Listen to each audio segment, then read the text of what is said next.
오늘 본문 말씀은 예수님께서 그의 제자들과 모인 무리들에게 구하는 것에 관하여서 가르치신 겁니다. 구하는 것은 기도하는 것에 관하여서 우리에게 말씀하시고 강조하시고 가르치셨던 것인데, 성경을 보면 예수님께서 기도에 관하여서 굉장히 강조하셨다 하는 것들에 관하여서 어렵지 않게 찾아볼 수 있습니다. 누가복음 6장 12절부터 13절까지 말씀을 보면 예수님께서 예수님을 따르는 무리들 가운데 12명의 사도를 세우십니다. 근데 예수님께서 12명의 사도를 세우실 때 그저 세우지 아니하시고 밤이 맞도록 기도하셨다고 했어요. 밤이 새도록 기도하셨다는 것입니다. 곧 육신의 몸을 입으신 예수님의 그 생각, 예수님의 뜻대로 그의 제자들을 세우신 것이 아니라 하나님의 뜻에 합당한, 하나님의 일을 이루기에 합당한 그러한 제자들을 고르시고 세우셨다는 말씀입니다. 그 시작이 기도였습니다. 그리고 마가복음 9장 29절 말씀을 보면 한 부모가 귀신 들려 말하지 못하게 하는 아이를 데리고 제자들에게 찾아옵니다. 하지만 제자들은 귀신 들려 말 못하게 하는 그 아이를 고치지를 못합니다. 예수님이 오실 때 그 부모들은 예수님 할만하시거든 이 아이를 고쳐주십시오. 그때 예수님께서 그 부모에게 하신 말씀은 할 수 있거든이 무슨 말이냐. 따라해 봅시다. 믿는 자에게는 능치 못할 일이 없느니라. 아멘. 믿으라 그리하면 나을 것이라는 말씀이에요. 그리고 예수님께서는 그 귀신 들린 아이를 향하여서 명령합니다. 떠나가라. 귀신은 예수님의 말씀에 순종하여 그 아이를 떠났고 그 아이는 다시 말을 하게 되었습니다. 제자들은 의아했습니다. 예수님, 왜 우리는 그 아이를 고치지 못했습니까? 왜 우리는 그 귀신 들린 아이를 치료하지 못했습니까? 그때 예수님께서 그의 제자들에게 하신 말씀이 기도 외에는 이런 유가 날 수 없느니라. 곧 기도의 능력을 힘입어 그 아이를 고치셨다는 말씀입니다. 누가복음 22장 44절 말씀을 보면 예수님께서 그 공세의 마지막 길을 걸어가십니다. 예루살렘을 향하여 가시는 그 길 가운데 감난산의 겟세마네 하는 곳에 이르십니다. 그리고 제자들을 그곳에 머물게 하시고 주님 홀로 그 겟세마네에 올라가십니다. 그리고 그곳에서 간절히 기도하시는 바가 무엇입니까? 아버지여, 이 잔이 내게서 지나가게 하옵소서. 아버지여, 할만하시거든 이 잔이 내게서 지나가게 하옵소서. 3번 동일하게 기도하셨어요. 그 기도가 얼마나 간절하고 얼마나 절박했던지 예수님께서 기도하실 때 땅에 떨어지는 땀방울이 핏방울같이 되었다고 말씀하십니다. 하나님의 뜻을 이루고자 하는 예수님의 그 간절하고 절박한 기도, 그 기도를 통하여서 우리 주님께서는 자기의 뜻을 버려두고 하나님의 뜻을 쫓아 그 길을 걸어가셨습니다. 그런 말미암아 저와 여러분들이 죄사함의 은혜를 누린 줄 믿습니다. 그런 말미암아 저와 여러분들은 하나님의 자녀되는 권세를 누리게 되었습니다. 이 모든 것이 바로 주님의 기도를 통하여서 이루어진 일이라는 것을 저와 여러분들이 잊지 않기를 원합니다. 이처럼 주님께서는 그의 모든 공생애를 기도를 통하여서 이루셨고 그 가운데 능력을 나타내셨다는 사실을 우리는 기억해야 합니다. 그만큼 기도가 믿는 자의 삶에는 절대적인 위치에 있다는 말씀입니다. 본문에서도 우리 주님께서는 기도에 관해서 매우 중요한 말씀을 하십니다. 7절과 8절 말씀을 보면 우리 주님께서 우리에게 권면하고 명령하신 것이 있습니다. 구하라, 찾으라, 두드리라. 왜 구하고 찾고 두드리라 말씀하시냐면 구하는 자에게 하나님께서 주시고 구하는 자가 받기 때문입니다. 찾는 자가 찾기 때문입니다. 그리고 두드리는 자에게 열리기 때문입니다. 그렇기 때문에 주님께서는 기도에 관하여서 그의 제자들에게 말씀하시면서 굉장히 강조하시며 우리에게 권면하신 것, 구하라, 찾으라, 두드리라 말씀하셨어요. 그런데 이 세 가지의 말씀은 다른 의미를 말씀하신 것이 아니라 하나의 동일한 주제를 다르게 말씀하신, 강조하여 말씀하신 것입니다. 주님께서 강조하신 것은 무엇이냐면 9절부터 10절 말씀에 보면 구하는 것에 있었습니다. 곧 기도하는 것에 있었다는 말씀입니다. 예수님께서 이처럼 기도에 관하여서 강조하시면서 구하라, 찾으라, 두드리라고 말씀하신 이유는 11절에 나와 있습니다. 11절에 우리 주님께서 기도에 관해서 강조하시면서 하늘 아버지께 구하는 자에게 좋은 것으로 주시지 않겠느냐. 곧 하늘 아버지께 구하는 자에게 좋은 것으로 주시지 않겠느냐. 이걸 바꾸어 말하면 하늘 아버지께 구하는 자에게 아버지께서 좋은 것으로 주신다. 응답입니다. 주님의 이름으로 축원하는 것은 여러분들이 하늘 아버지께 간구하고 기도함으로 가장 좋은 것으로 응답받는 복이 있기를 주님의 이름으로 축원합니다. 여러분, 너무나 이 기도의 응답이 명료합니다. 굉장히 단순합니다. 그래, 하나님 아버지께 기도하면 가장 좋은 것으로 나에게 채워주시오. 이처럼 단순하고 명료한 응답 가운데 너무나 중요한 비밀이 담겨 있고 너무나 중요한 은혜가 담겨 있다는 거예요. 왜냐하면 이 가운데에서 하나님 아버지께 기도해야 할 것을 우리에게 말씀하고 있기 때문입니다. 우리의 기도가 응답받는 가장 첫 번째 조건이 바로 하나님 아버지께 기도하는 것입니다. 여러분, 하나님 아버지께 기도하는 것이 뭐가 어려워? 라고 말씀할 수 있겠지만 감히 누가 하나님을 아버지라 부를 수 있는가? 이 질문이 우리에게 던져진다면 우리는 그 질문에 대해 쉽게 답할 수 없다는 거예요. 누가 감히 하나님을 아버지라 부를 수 있는가? 여러분의 선택입니까? 우리는 하나님을 아버지라고 부르는데 나의 선택으로 말미암아 하나님을 아버지라고 불렀습니까? 나의 의지가 하나님을 아버지로 부르게 하였습니까? 결코 나의 선택과 나의 의지로는 하나님을 아버지라고 부를 수 없습니다. 우리가 하나님을 아버지로 부를 수 있는 것은 성경이 우리에게 분명하게 증거하는 바 나의 선택과 의지가 아닌 전적인 하나님의 택하심 때문입니다. 창세 전부터 하나님은 나를 택하셨습니다. 그의 자녀로 나를 택하셨습니다. 그러기에 내가 하나님을 아버지라 부를 수 있는 것은 창세 전에 하나님께로부터 받은 은혜라는 사실을 여러분 잊지 마십시오. 뿐만 아니라 내가 하나님을 아버지라 부를 수 있는 것은 내가 하나님을 믿어야 되겠다라는 결단이 아니었습니다. 하나님께서 때가 되면 나를 부르셨기 때문입니다. 여러분들이 예수님을 믿으라는 그 부름, 그리고 성령께서 내 안에 강하게 역사하셨던 내적 부르심을 통해서 우리는 하나님 앞에 나온 것입니다. 이것 또한 하나님의 은혜입니다. 하나님께서 우리를 부르시지 않았다면 우리는 결코 하나님을 아버지라 부를 수 없습니다.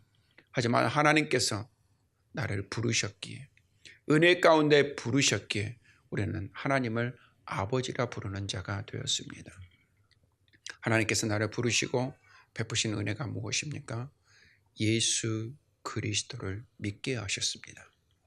그가 나의 죄를 속량하기 위하여 십자가에 달려 그 피를 흘리셨고 죽으시고 장사 지낸 바 되었다가 사흘 만에 다시 살아나셨고 승천하사 하나님 우편에 계신다.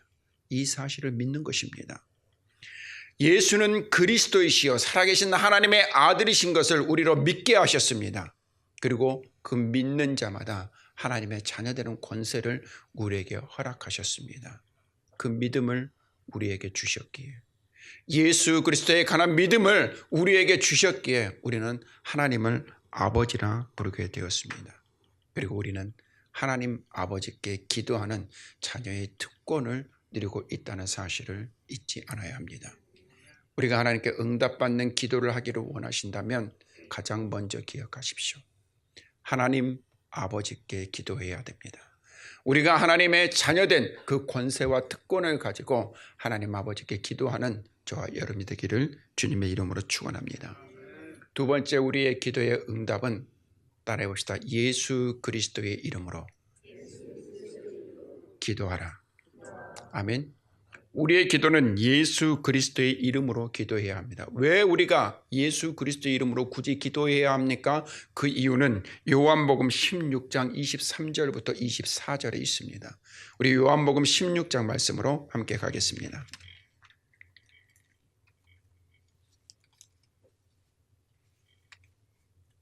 요한복음 16장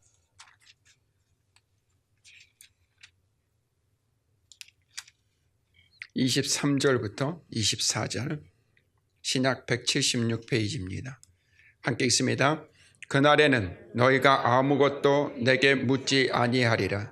내가 진실로 진실로 너희에게 이르노니 너희가 무엇이든지 아버지께 구하는 것을 내 이름으로 주시리라. 지금까지는 너희가 내 이름으로 아무것도 구하지 아니하였으나 구하라. 그리하면 받으리니 너희 기쁨이 충만하리라. 아멘. 누구의 이름으로 구하라 하십니까? 내 이름, 곧 예수 그리스도의 이름으로 구하라. 왜 예수 그리스도의 이름으로 구하라 말씀하십니까? 하나님의 응답은 예수 그리스도의 이름을 통하여서 우리에게 주어지기 때문입니다. 우리가 예수 그리스도의 이름으로 기도할 때 하나님께서는 예수 그리스도의 이름으로 우리에게 응답하여 주십니다. 예수 그리스도의 이름이 아니면 우리의 구하는 모든 것이 헛되며 구하여도 응답받지 못하는 간구입니다. 왜냐하면 우리에게 하나님과 우리 사이의 유일한 중보자는 오직 한 분, 예수 그리스도 한 분이시기 때문입니다. 그렇기 때문에 우리는 예수 그리스도의 이름으로 기도해야 합니다. 우리가 예수 그리스도의 이름으로 기도하지 않으면 우리의 모든 간구는 울리는 꽹과리가 되고 우리의 모든 간구하는 것은 허공에 외치는 메아리가 되며 우리의 간구는 하나님의 귀에 전혀 들리지가 않습니다. 응답받지 못하는 기도라는 통로가 없다는 말씀입니다. 그러므로 우리가 기도할 때 가장 먼저는 하나님 아버지께 자녀의 권세를 가지고 기도하되 예수 그리스도의 이름으로 우리는 기도해야 합니다. 세 번째로 우리의 기도가 응답받는 것은 따라해 봅시다. 하나님의 뜻대로 기도하라. 아멘. 우리의 기도는 하나님의 뜻대로 하는 기도여야 합니다. 왜냐하면 요한일서 5장 14절 말씀에 그의 뜻대로 기도하면 하나님께서 들으시고 응답하여 주시기 때문입니다. 그런데 우리가 어떻게 하나님의 뜻을 할 수 있습니까? 우리가 어떻게 하나님의 뜻을 분별하여 기도할 수 있습니까? 하나님의 뜻을 분별할 수 있는 것은 하나입니다. 성령님의 도우심입니다. 고린도전서 2장 10절 말씀에 보면 성령님은 하나님의 모든 것을 아십니다. 그리고 그 깊은 것이라도 통달하시는 분이십니다. 예수님께서 부활하시고 그리고 승천하신 후에 우리에게 약속하신 것이 무엇입니까? 성령을 너희에게 보내겠다는 것이고 오순절날 성령이 그의 제자들에게 임하였던 것 같이 예수 그리스도를 믿는 모든 자에게 성령님은 지금 임하여 계십니다. 그러므로 우리가 기도할 때 성령에게 간구해야 할 것은 뭐냐면 아버지의 뜻을 분별하게 하여 주시옵소서, 아버지의 뜻을 깨닫게 하여 주시옵소서, 아버지의 뜻대로 이루어지게 하여 주시옵소서. 이것이 우리의 간구가 되어야 합니다. 여러분, 하나님의 뜻대로 강구해야 할 것에 관하여서 예수님께서는 그의 삶을 통하여서 우리에게 너무나도 분명하게 말씀하여 주셨습니다. 여러분, 겟세마네의 기도를 다시 한번 생각해 보십시오. 예수님의 강구는 그가 짊어져야 될 고난의 잔이 지나가는 것이었습니다. 짊어지지 않는 것이었습니다. 그 기도를 무려 3번이나 땀방울이 땅에 떨어지는 핏방울이 되도록 간절하고 절박하게 기도했습니다. 그러나 예수님의 마지막 기도는 여러분 무엇입니까? 나의 원대로 하지 마옵시고 아버지의 뜻대로 이루어지기를 원합니다. 곧 아버지의 뜻은 그 십자가를 지고 흘리신 피를 통하여서 우리의 죄를 속량하고 우리를 하나님의 자녀 삼으시는 것이었습니다. 그 뜻을 이루시기 위하여서 예수님께서는 자기의 뜻을 죽이고 하나님의 뜻을 쫓아 그 길을 걸어가셨다는 말씀이에요. 우리의 기도는 우리의 뜻을 하나님께 관철시키고 우리의 뜻대로 하나님께 이루어지기를 강요하는 것이 아니라 하나님의 뜻이 나의 삶을 통하여서 이루어지기를 간구하는 기도해야 한다는 사실을 여러분 잊지 않기를 주님의 이름으로 축원합니다. 성령님이 아니고서는 결코 하나님의 뜻을 분별할 수 없습니다. 그러기에 저와 여러분들이 기도할 때 이 3가지를 분명하게 기억합시다. 자녀의 권세를 가지고 하늘에 계신 하나님 아버지께 기도합시다. 기도하되 예수 그리스도의 이름으로 기도해야 합니다. 예수 그리스도의 이름으로 기도하되 하나님의 뜻대로 기도해야 합니다. 그래야 우리의 삶에 기도가 살아나고 우리의 기도를 통해서 하나님의 뜻이 이 땅 가운데 이루어진다는 사실을 기억하고 우리의 인생이 기도로 말미암아 하나님의 능력, 하나님의 뜻을 이 땅 가운데 이루는 복된 삶이 되기를 주의 이름으로 축원합니다. 우리가 기도할 때 하나님은 가장 좋은 것으로 우리의 삶 가운데 채워주십니다. 저와 여러분들이 가장 좋은 것으로 응답받는 삶 되기를 원합니다. 우리가 여기서 한 가지 더 기억해야 할 바, 하나님께서 응답하시지 않는 기도가 있습니다. 우리가 간구하나 하나님께서 응답하시지 않는 기도가 있다는 거예요. 그것은 우리가 피해야 할 바입니다. 그렇다면 우리가 기도할 때 하나님께서 응답하시지 않는 기도, 그것이 무엇인가? 먼저 야고보서 1장 6절부터 8절의 그 첫 번째 이유를 말씀합니다. 우리 야고보서 말씀을 한번 같이 보겠습니다. 야고보서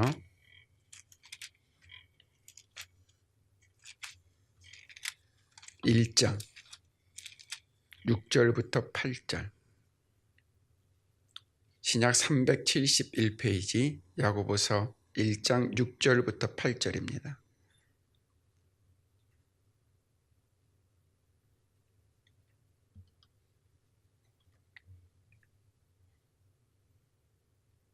한 목소리로 읽습니다. 오직 믿음으로 구하고 조금도 의심하지 말라. 의심하는 자는 마치 바람에 밀려 요동하는 바다 물결 같으니 이런 사람은 무엇이든지 주께 얻기를 생각하지 말라. 두 마음을 품어 모든 일에 정함이 없는 자로다. 아멘. 그 첫 번째가 여러분 무엇입니까? 믿음으로 구하야 했는데 의심하는 겁니다. 여러분, 의심이라는 것은 하나님 앞에 큰 죄입니다. 하나님이 정말 응답하실까? 하나님은 응답하실 만한 능력이 있으신가? 아니, 하나님은 계신가? 하나님은 나의 기도에 귀를 기울이시는가? 여러분, 의심이 왜 하나님 앞에 무서운 죄가 되냐면 의심은 하나님을 부인하는 것이기 때문입니다. 하나님의 능력을 부인하는 것입니다. 하나님의 살아계심을 부인하는 것이고 하나님의 존재 자체를 부인하는 것입니다. 그렇기 때문에 의심하는 자는 결코 그 기도에 응답을 받을 수 없습니다. 두 마음을 품어서 정함이 없는 자입니다. 그러므로 여러분, 구하되 믿으십시오. 믿으십시오. 하나님은 살아계십니다. 하나님은 살아계십니다. 우리의 모든 기도에 응답하시기에 부족함이 없으십니다. 그리고 모든 것을 아십니다.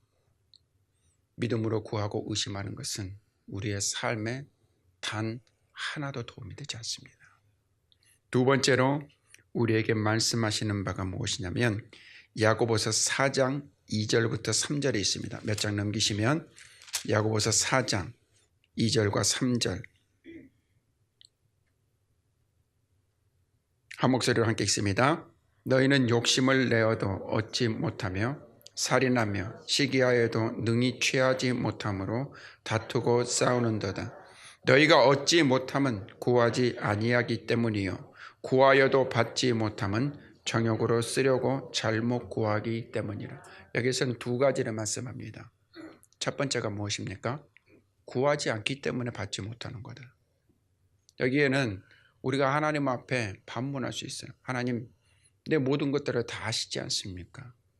나의 필요를 다 아신다고 하시지 않았습니까? 그런데 왜 주시지 않습니까? 내가 구하지 않아도 하나님께서 아시는데 왜 하나님 주시지 않습니까? 하나님께서 구하라고 말씀하신 데는 분명한 이유가 있습니다. 여러분, 에스겔서 36장 말씀을 보면 하나님께서 이스라엘의 회복에 관해서 말씀을 하십니다. 내가 반드시 이루겠다. 에스겔을 통하여서 이스라엘 백성들에게 선포하라. 내가 반드시 이룰 일이다. 첫 번째, 나는 그 땅을 회복하겠다. 이스라엘 백성이 포로로 잡혀간 그 땅, 70년의 안식을 누렸던 그 땅을 다시 회복하시겠다고 말씀하십니다. 두 번째로, 무너진 성읍을 다시 세우겠다. 그 회복된 땅에서 무너져버린 예루살렘을 다시 세우시겠다고 말씀하셨고 언약하셨습니다. 그리고 그의 백성들에게 선포하셨어요. 그리고 세 번째로, 흩어진 내 백성들을 모으겠다. 이것은 내가 반드시 이룰 일이다 하고 말씀하셨어요. 그런데 이와 같이 언약하시고 말씀하신 후에 37절에 하나님께서 말씀하시는 것이 무엇입니까? 내가 반드시 이루고 성취하고 그 언약을 지킬 것이다. 그런데 그래도예요. 이스라엘 백성들에게 요구하신 것이 그곳에 나옵니다. 그래도 너희는 이 모든 것이 이루어지도록 내게 기도해야 할지니라. 아멘. 반드시 내가 다 이룰 일이지만 이 모든 일들이 반드시 이 땅 가운데 이루어질 수 있도록 너희는 내게 기도하라 말씀하셨습니다.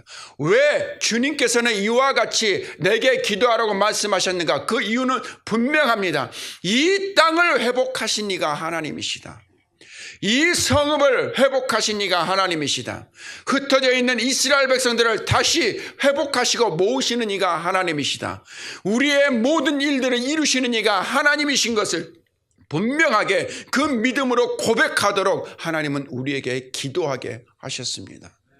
우리의 기도는 나의 기도를 통해서 하나님께서 이루셨다? 여러분, 그게 아닙니다. 하나님께서 이 모든 것들을 행하셨고 하나님께서 이 모든 것들을 이루셨다는 신앙의 고백이 바로 우리의 기도입니다. 하나님의 뜻이 나의 기도를 통해서 이루어지는 것이 아니라 하나님께서 이루실 일들이 나의 기도를 통해서 하나님의 영광이 나타나도록 하신 것입니다.